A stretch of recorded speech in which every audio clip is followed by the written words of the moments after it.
Hey, good morning, good afternoon, good evening, everybody. Welcome to the channel if you're new. So, this is a career channel, wealth building channel. So, today we're going to talk about careers and how to choose whether everybody wants to switch careers nowadays because of 2020. So, that's kind of what we're going to talk about. How do you decide if this is the right career for you without wasting a lot of time and money, which I have done, by the way. Every time I get ready to do a video, it sounds like everybody in the world wants to make a bunch of noise, right? Got the garbage truck out here, the phone ringing, this going on. But anyway, we're going to get through this. So I'm going to go off the screen. And so hopefully we won't have no more interruptions. So about 50 million Americans. I have no clue what that noise is. I closed my email hoping that would not be the case. But that beeping noise, I'm going to try and ignore it and just talk right through it. Okay, so according to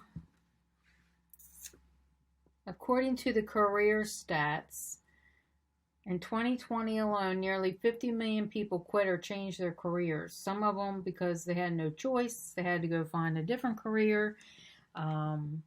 So this channel, we talk a lot about different side hustles. I think I've done them all or tried them all, and maybe even got fired from half of them. And I talk about a lot of them on my channel, and you can scroll through my videos and my careers, my side hustle gigs. I'm still doing about 4 or 5 different gigs right now that are really, that I feel have a lot of work, and that's a whole nother video. But anyway, I'm still doing 4 or 5 of them. I could go down that rabbit trail on the side hustles and gig work, but I'm not going to do that in this video. Because this video will end up being way too long if I do that. So consider, I've talked about this in some of my other videos too, by the way, because we did like a little test on trying to figure out what your skills, your talents, what you like is, and what kind of career fields that you might be good in. But that's the first thing you need to do, is to figure out yourself. You know, what motivates you and inspires you? What do you actually enjoy doing? Because if you don't enjoy doing it every day, it's going to be like, oh my God, I got to get out of bed and go do this work. And if you have a long commute, it's like even more painful. I always try and look for the blessings in things, and 2020 was a blessing for me because I got telework, which was a godsend. So I don't know if not everybody likes to work at home. Some people have about 20 kids in the house, dogs going on, you know, everybody's bothering them, so they can't get no work done. So they don't like telework. But I don't have all those issues, so I love telework. I don't enjoy a 3-hour commute at all. I don't miss it at all. I don't miss dressing up every day, trying to impress people that really talk about you behind your back. So I am very grateful for telework. So what do you like about your current or past roles? You need to write that down. You need to write about what you don't like. What kind of things would you do outside of work? Like, let's say, for instance, you like working out. Maybe you wouldn't mind working in a gym or being a coach. What do you do that you wouldn't even get paid to do, that you enjoy doing it so much? But you need to be able to survive too, because you need to be able, especially if you got a family. I mean, I understand if you like doing it, but you need to find a way around it if you can't survive or take care of your family, because that's the first and ultimate goal. You need to be able to take care of your family. It even talks about that in the Bible if you're a Bible person and you go by the Bible. You need to be able to take care of your family. So, you know, if you enjoy working in a church and volunteering and you enjoy coaching, but it ain't putting food on the table and keeping your family under a roof, and you have to live in a tent, then no, you don't want to do it, okay? I understand emotion and that and everything, but I understand emotion. But you cannot let your emotions get ahead of you sometimes. Sometimes you just got to push and grind and get through whatever it is you got to get through.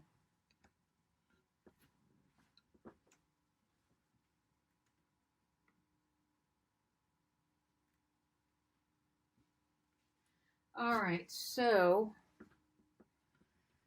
let's see, what other things are we going to talk about? We need to take stock of what your skills are and what those you need to develop. I do this for myself quite often.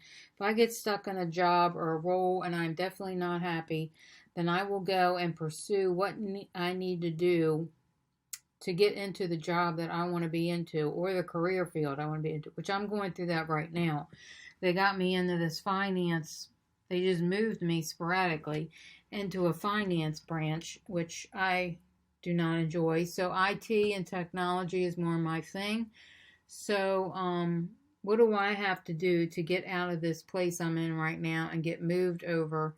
Well, I looked it up and I need more certifications. So, whatever it is you need to do to get to where you want to be, and try and do it the least cost, the most cost effective that you can. If you can find ways, I do a lot of research, and if it costs me, if I have to go through a whole degree program to get it, I'm not going to do it.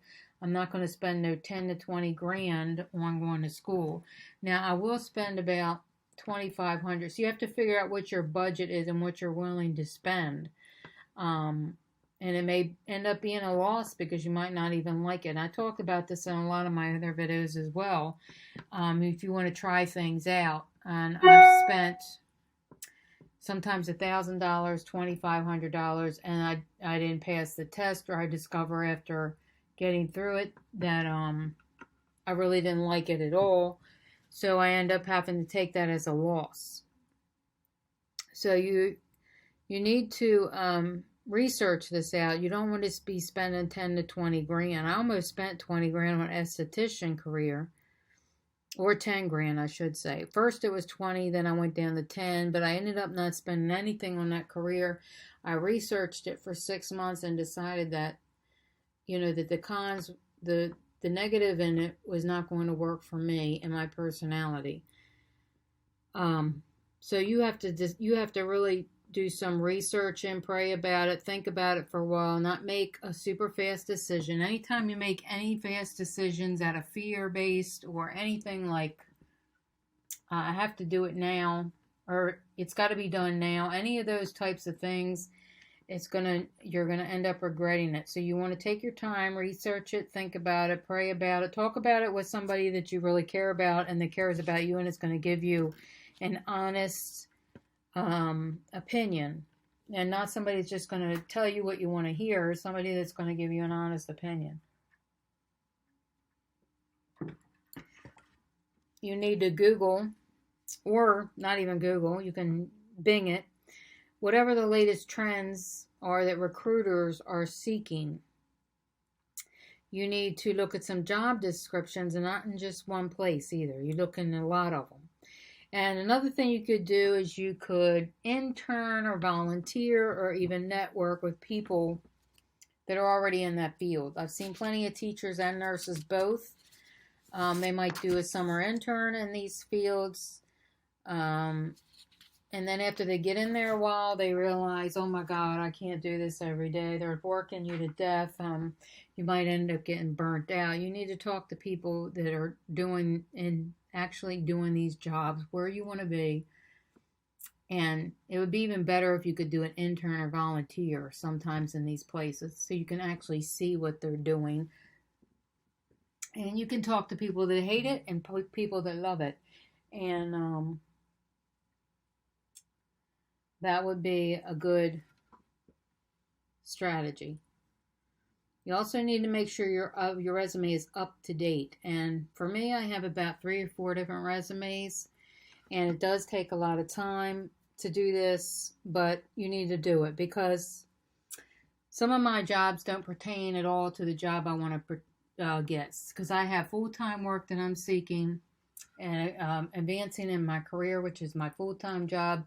And then I'm also seeking part-time work in different places to get out of Ubering or gig work. So I have 2 different resumes, and the part-time job does not want to hear about all the technology stuff I do because it's not a technology job. It's more like a work in a warehouse, or the skills that you need or to be able to stand on your feet all day. You need to be able to hustle. You need customer service. You need to be able to work without people on top of you. So the experience is different. So that's why you need to have different resumes for these different types of jobs. And yes, it will take a little bit of time, and neither one of them have to be super long. Okay, these resumes do not need to be, 2 and 3 pages. Just put 2 or 3 jobs on there and emphasize the skills that they want on that job that you're looking to get. So you could have a part-time job resume and then a full-time job resume or career job resume, whatever. But you need to have more than one for the various reasons I just told you. Now, resume summary is also good, and it's just basically saying what you're seeking right now. Could be just a brief 1 or 2, maybe 3, but I would say 2 sentences on what you are seeking. You are seeking part-time work, part-time hours, flexible hours. I just need to work during the day. I can only work at night and weekends, whatever it is. That way they don't have to guess at what you are trying to seek, and don't waste your time with an interview. And speaking of the interview, when you do your interview, you don't want to, you want to focus on your skills, not your experience, okay? Especially if you don't have a lot of experience.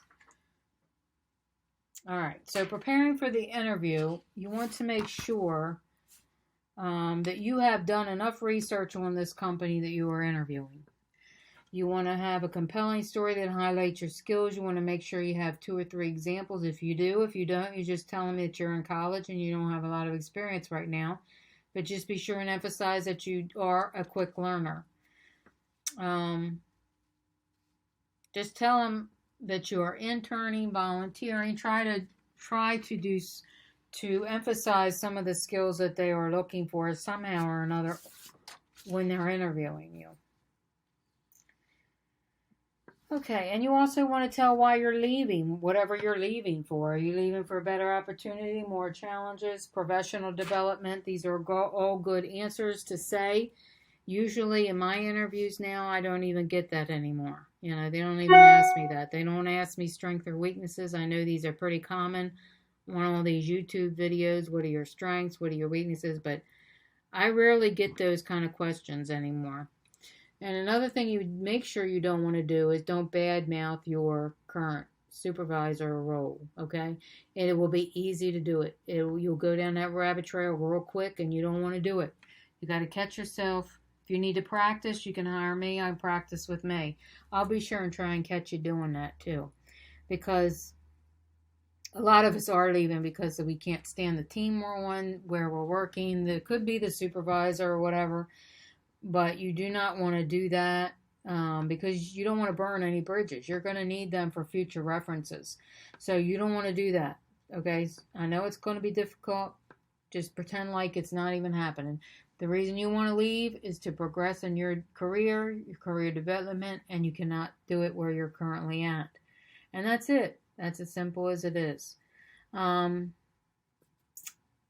You want to focus on the future. You don't want to make it look like you're just going to be job hopping in there for a year or 2. You want to make sure you ask them about the future, what future challenges you have. Make it like you're going to be there for at least a good 3 to 5 years. 10 would be even better. So they're not wasting their time and money training you up. Because it's expensive to hire new people. Sometimes you got to even do background checks. They got to spend money on these background checks and all this other stuff they got to go through. So they don't want to be wasting their time on hiring you if you have no intention of staying there. Okay, so there's just some ideas on how to figure out what career is right for you. If a career changes, what you need to do to prepare for it ahead of time. All right, y'all. Look for you on the next video. Thank you.